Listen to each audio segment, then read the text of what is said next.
Lueroi's Pokemon Black and White Walkthrough, Part 43.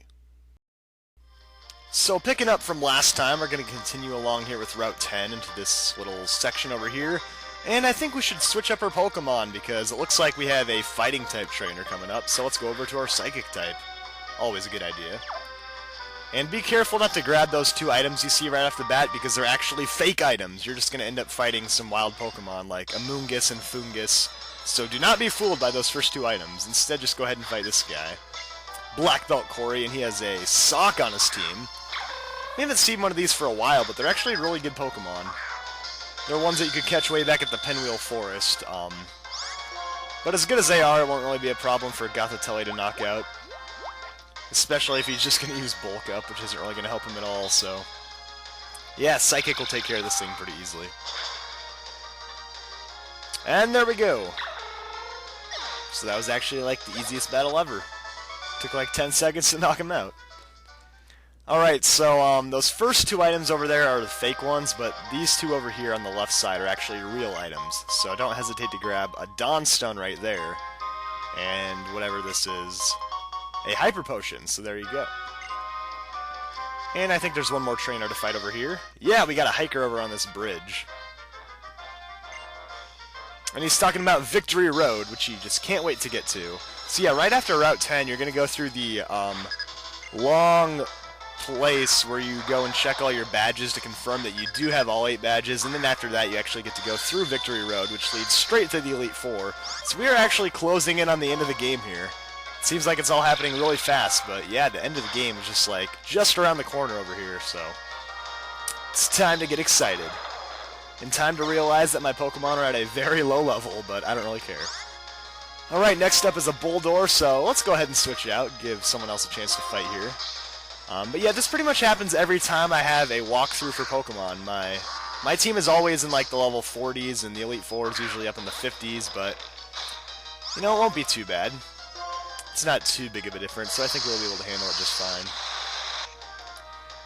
So yeah, the annoying thing about Bulldor is that it's always going to live with one little bit of hit points left because of its sturdy ability, which just frustrates me. But we will finish you off here with one more hit. So there we go, Brick Break time! And just like that, you're done. But yeah, even though my Pokemon are at a pretty low level, they're all fully evolved and they all have really good moves, so I'm not really too worried about it. I think I'll be just fine. Plus, I'm still going to get up a few more levels by going through Victory Road and whatnot, so... we should be just fine. And this guy right here actually doesn't battle you, but I think he gives you like a Dusk Stone or something. Yes, a Dusk Stone! My memory serves me well. And you can use that to evolve some kind of Pokemon, like, for instance, Lampent, which he mentions. And then you can grab TM05 Roar, a move that forces the opponents to switch out in battle, which really isn't that useful in while you're actually playing the game, but if you do Wi-Fi battling, it's actually a pretty good strategic move. Anyways, this last little section of the route over here has a couple more trainers, so let's go ahead and switch out Gothitelle. I kind of want to use my Simisage a little bit, because I haven't used it for a while. So there we go. Yeah, there's 2 more trainers right here, and then we're pretty much done. So how about that? Ace Trainer Cheyenne. Cheyenne, like the capital of Wyoming. Shout out to anyone who lives in Wyoming, and holy crap, I never even did the shout out for this video. Yeah, the shout out is supposed to go to Haxing BH. So if you want to shout out in the next video, all you have to do is leave a comment below. Anyways, let's go ahead and switch out because I don't want to fight a grass type with my grass type. So let's go over to Porky. But yeah, Haxing BH, congratulations, you get a shout out. And a lot of people kind of think my shoutouts are supposed to be designed to give someone's channel more attention. It's not really like that because most of the people I give shoutouts to don't even make videos. It's really just a fun thing just to get your name up there on the screen, which I think a lot of people like. So don't think that the shoutouts designed to like get you thousands of subscribers because no one really probably goes and checks out your channel anyways. As cruel as that sounds, people just don't have time for that. But anyways, yeah, I was actually very close to using a Sawsbuck on my team. It was like one of the last Pokemon I cut off at the very end, but I really like it. It's a grass and normal type, and it learns some pretty good moves. I can get like a nice fighting type move and a bug type move, so it's pretty diverse. Anyways, I will go back to Simisage for this water type, Jellicent. So I guess I start off the battle with Simisage, have to switch out, but then I get to go back to him for the last Pokemon. And a Jellicent is another Pokemon I thought about using. A Water and Ghost type, which is a really unique typing. I probably went through like 20 different possible teams. You've probably heard me say that a lot in this walkthrough, like, oh, I almost used this Pokemon. It's because there are actually tons of Pokemon that I thought about using that I really wanted to use, but there's a lot of really good Pokemon to use in this game. That's why it was hard to decide. Anyways, let's hop down here and grab a full restore. Nice item right there. And, hey, our repel wears off right after we're done with the last bit of grass, so that's pretty useful. Anyways, here we go, the very last trainer here in Route 10. And then we can finally move on to the bag check, or the badge check, not the bag check. No, this isn't airport security, we're not doing any bag checks. Anyways, this guy has a bear tick on his team, so once again, Jungle Gym, you're gonna have to switch out. Both times I send you out, and you're worthless against the first Pokemon. So let's go ahead, and I guess we'll go over to, you know what, we have a couple Pokemon that can take care of this thing, but I think Gigalith will do a good job, because Rock is super effective against Ice. Plus, I've kind of been using Imboar a little bit too much. But here we go, we get to take down the Abominable Snowman. Or I guess you're not even a snowman, you're a giant polar bear. You know what, it's kind of like that Coca-Cola dude. Imagine if the Coca-Cola whatever this thing is, polar bear guy just went crazy and turned into like a beast, then it would be this guy right here. Beartic. I don't know why I called you the Abominable Snowman, because do you even look like a snowman? No, you don't. But it would actually be funny if there was a snowman Pokemon. That is something Nintendo should do for the next generation. Make a snowman Pokemon. I mean, they already made an ice cream Pokemon. I'm pretty sure they can come up with a snowman Pokemon. That would be awesome. But anyways, yeah, we're going to go back to Jungle Gym again because now we actually have something weak to grass types. This is like deja vu. Both videos, or both trainers, I should say. We started off with Simisage, had to switch out, and then go back to him for the second Pokemon. So I guess it's a little theme going on here. And last up, you have an Escavalier, so I guess I'll switch again. Yeah, Escavalier is a Steel and Bug type, so it's 4 times weak to Fire, so I really have no choice but to go to Porky. Porky is ready to take this thing down and get up a level. And the good thing about Porky getting to level 43 is that he will learn Flamethrower, which is a really good Fire-type move, so let's take it down with a Heat Crash. And Heat Crash, of course, does more damage based on the weights of the Pokemon, but regardless to what it weighs, it's 4 times effective, so I'm not really too worried about it.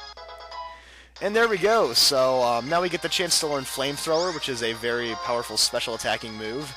And I think I'll go ahead and get rid of Flame Charge, because I already have Heat Crash, which is also a physical Fire-type move.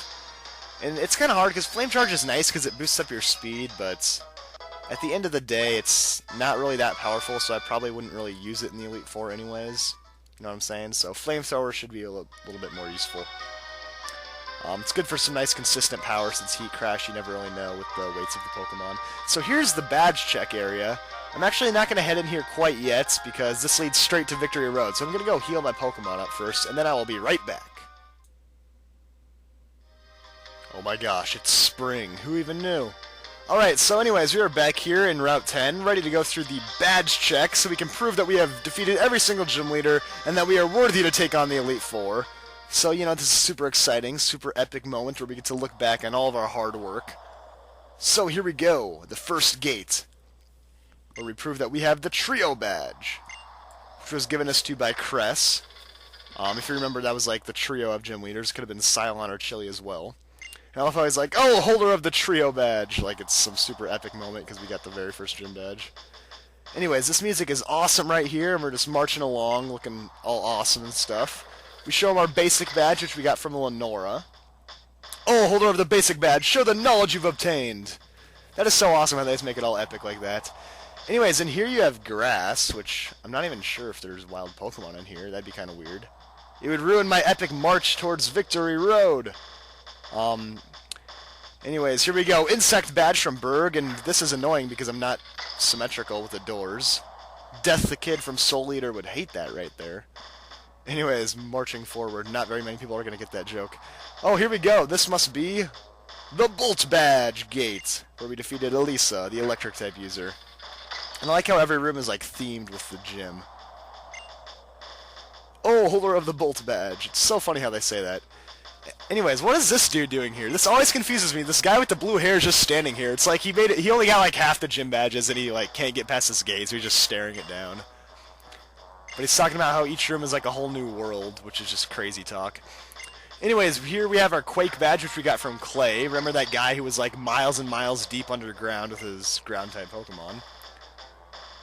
And right here, we get to show off our Jet badge, which we got from Skyla.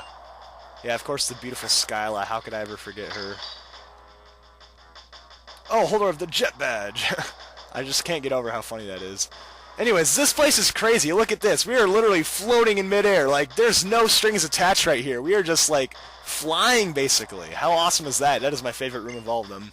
Anyways, here's our Freeze badge, which we got from Bryson, the Ice-type user. And then we go into this room over here. We actually have to slide on the ground, which is kind of annoying, but it's not really too hard to get through. I wonder if this room's just, like, negative 20 degrees or something like that. This must be so boring for these guys standing by these gates. Like, how often do people come through here, like, getting all the gym badges? Like, especially the guys at the very end. There's probably, like, no one ever comes through here. Like, that's their whole job, just standing in that room, doing absolutely nothing. It'd be fun to turn someone down, like, hey, buddy, what are you doing? You don't have any gym badges. Get out of here. Anyways, that is it. We have all 8 gym badges, and we are ready to head into Victory Road towards the Pokemon League. So, we've gotten all of our gym badges. We are freaking nearly Pokemon Masters, which means we are ready to take on Victory Road. I'll see you on the other side.